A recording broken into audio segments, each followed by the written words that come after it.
How effective is the Stihl brush cutter when attached to a weed eater? This is the straight shaft, the lowest, the cheapest straight shaft you can get. It's the FS55R. It's still my favorite. I use it for cutting trails to my deer hunting stands. I use it for saplings and trees on the edge of the driveway, which is what I'm about to demonstrate for you guys. Because I'll give you a spoiler alert. I'm gonna be cutting stuff up to about an inch and a quarter. Well, that's a little rough on this weed whacker. I've had this thing for like 7 years.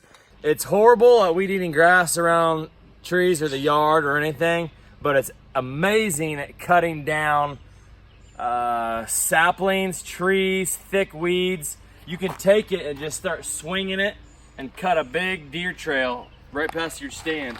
So I'm going to demonstrate on some of these bushes and shrubs back here.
Here's the size of some of the stuff I was cutting down. This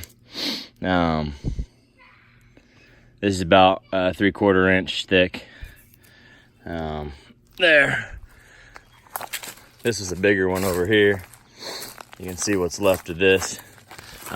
Be honest, this is a little rough on the saw. I wouldn't necessarily recommend it, but just want to show you how rough I've been on it.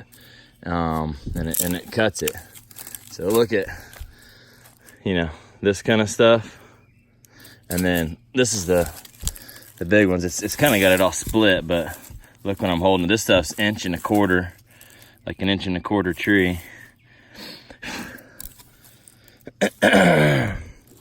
That it just chopped up. Here's some more stuff. So I mean it'll cut down small trees. And this whole area was a second ago full of trees and crap, and now it's nice and cleared off. So it's also good for clearing off like a spot by the bank where you want to fish. This guy just changes out really quick and easy because I use it for weeding in my yard as well. It's got a reverse thread nut here, this little guy here, and the blade. I don't remember the brand name, but I'm gonna put a link in the description below so you guys can see. Then you can also sharpen it up just like a mower blade if you want. Anyhow.